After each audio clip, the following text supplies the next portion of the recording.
Great. Hi, everyone. I'm Emma Barlow.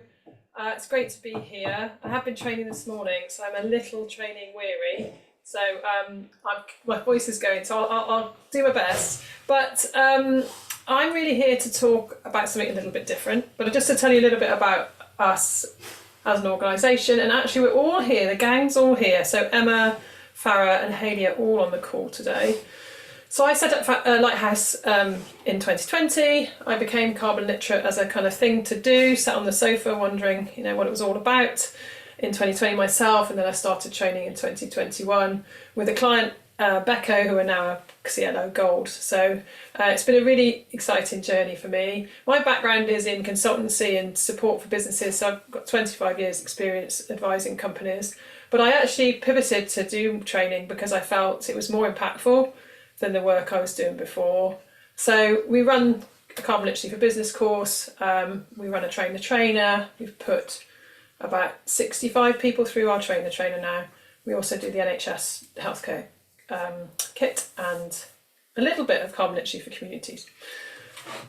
So some of the organisations we've trained, some household names, we tend to stick to this kind of band of companies who have a brand and want their customers to know that they're doing something.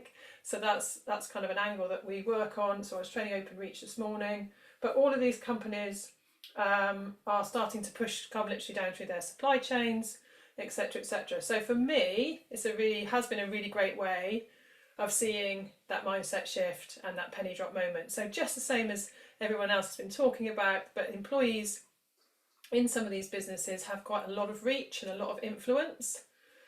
So that's where we're working, and we've trained about 1,300 people now. But today I'm going to talk about something a little bit different. So it was another pivot. So people used to say to me, Emma, you ought to write a book, or why don't you do blogs or something like this? And I just thought I'm never going to get around to that. But I do really want to share what I've learned over the years. And if you bear in mind, I know some of you have been in this sector a long time, but I started in the early 90s. So the Kyoto Agreement was the year I went to university. So a lot has happened, and I've seen a lot, and I've heard a lot of questions. So I think that's one of the reasons I started a podcast. So I didn't know anything about podcasts. It literally started from scratch last summer, and we launched the podcast in November. Hayley, I think, is going to pop the link in the chat, and I just wanted to share it with you because it is a resource for you guys or for anybody working in this sector, because what I'm doing is drawing on real world problems, real world questions, and trying to cut through it, really, because there's a lot of noise and there's a lot of confusion. And the link really to this workshop today is that when I'm training people, or when I'm empowering people to maybe do a bit more, they relate to me that there's lots of blockers and lots of barriers and lots of reasons why they don't feel confident doing that. So one of the episodes I want to highlight to you is called Confessions of a Carbon Literacy Trainer. And what I try to do is to dispel some of the myths around, how hard it might be, that I need to be an expert, etc., etc. So, some of my best trainers, in fact, Kay Ainsworth from Becco, has no sustainability background at all, right? She was a product trainer for training organisations like Currys and people that would sell their appliances. And she came on our courses, and we supported her to become a now trainer, and she now delivers that training. So in this episode, I talk about anyone can be a trainer, and I think that's really powerful. And it was great to hear Liam talk about, students. You don't need to be an expert. You certainly don't need to be the font of all knowledge. And I think a lot of us maybe feel like we do, or at least that's what people say affects their confidence levels. Other issues there that I cover is that it's things like pacing yourself, not trying to fit too much in the session, and really that you're building an army of people, and that army will be full of different types of people. It's not sort of You're not building a cult of everybody that has to look like and know the stuff that you know. It's one of the biggest things I've learned, actually. It's not, it's not like lecturing people and everyone's going to know the same stuff. It's about facilitating. So I talk about that in that episode, and obviously a bit more around it. I think it's really important that we share some of the things that are holding us back. And it's not always the obvious thing. A lot of people say, oh, the tech, or the, I can't get it organised, or I can't sell the course. But actually, when you scrape underneath, it's often a nervousness about, what if someone asks me X? Or what if someone asks me Y and I can't answer it?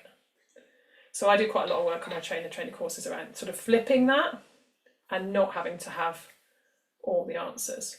So I just wanted to start with a little exercise I want you to put into the chat, which I can't see at the moment, so I'll have a little fiddle. What questions, when you're carbon literacy training, what questions do you dread? Okay, so we're just going to have a little play with this, just in terms of sharing amongst a safe group. What questions do you dread? In any sort of format. Oh, thanks, Georgina. Yeah, Jen Gale is a trainer. Isn't it all China's fault? Pete, straight in there. Probably it's one of the top ones, Pete. Why should we bother? Isn't it too late? Nice. Yeah, thanks, Rachel. It won't affect me that much. If anyone's got the same ones, just click the thumbs up to sort of agree. Anything geopolitical, that's tough, yeah. We had a few this morning, actually, Hayley, didn't we? A few. What can I do as an individual? Is it even worth me doing anything as an individual? How can we affect policy? Yeah. What difference can an individual make? Yeah.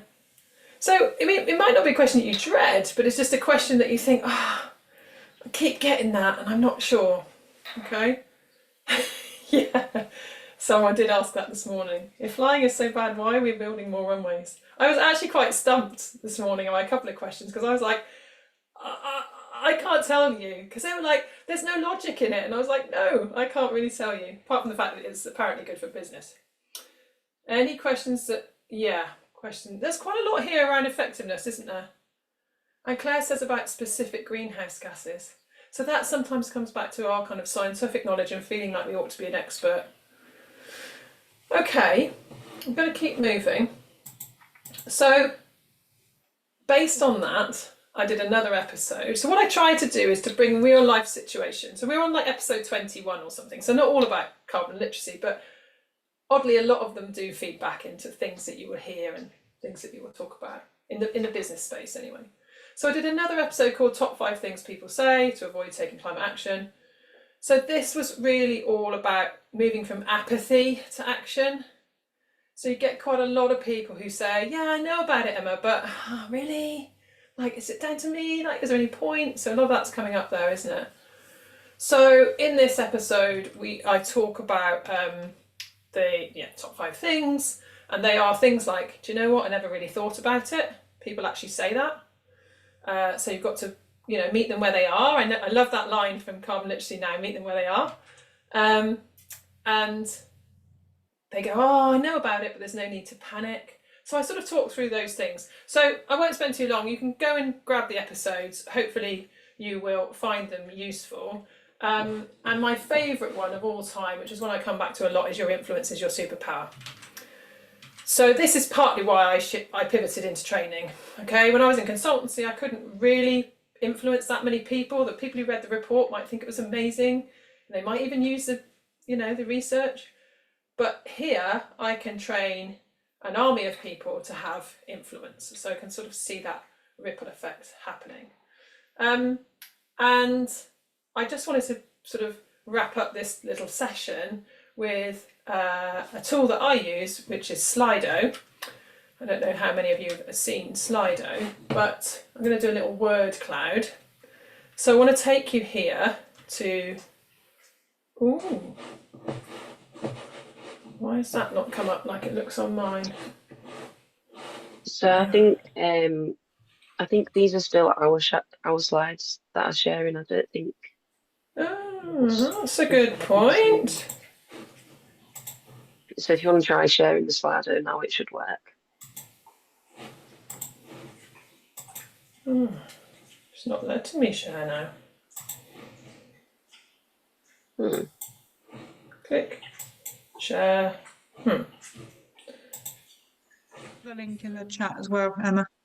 It How says will you do that? our screen, Emma Burlow's screen. So I think it might be your screen that's sharing, Emma. Yeah, but that's not what I'm seeing. Oh yeah, we've got it now. Oh, is it just a delay, do you think? Can you... Oh, I can't see what you can There's see. participants typing. Yes, Yeah, good. But can you see the words in the... Yes, they're coming up now. Right, okay. Maybe just delay on the thing. I think it might just be a delay, yeah. Okay, so sorry, stop the flow. So what is your training superpower? So we've talked a little bit about what the barriers are, what questions you dread, all those little niggles that wake us up at 3 a.m. What I want to crowdsource from you guys is what you feel your superpower is. So for all those niggles that make us nervous, make us anxious, maybe you think, well, should I do this? Liam, your students, lots of them will have these kind of like little barriers, like what ifs, right? We all have superpowers from other parts of our lives, our careers that we can bring. So this is looking really great. Okay, so passion, humour, I love that. Quick thinking, enthusiasm, systems thinking, my own story. So Slido is usually quite easy to use. You can embed it in PowerPoint, so you don't have to go to a different place. You need the add-in, but it integrates with PowerPoint. You can either use it with the QR code, as I'm sure some of you did, or you can join online. So it's useful if you're in a setting where people don't have laptops. They can just use their phone. And I use it for how does hearing about climate change make you feel. I also use it for our pre and post course scores, evaluation scores as well. We use it our TTT as well. So that was really all I wanted to talk about. I just wanted to give you a go at sort of seeing how Slido works and talk about how it sort of integrates with what we do, and also just to point you to the podcast. And I would say this bottom line here, ideas for future episodes, please. So things that you want to cover or guests you want to hear or that sort of thing, because I think the more we share, the more we can overcome some of these micro barriers that knock our confidence. But I'd love to hear from you guys what you think about the idea of sharing these things, or have you used Slido, or any questions that you've got.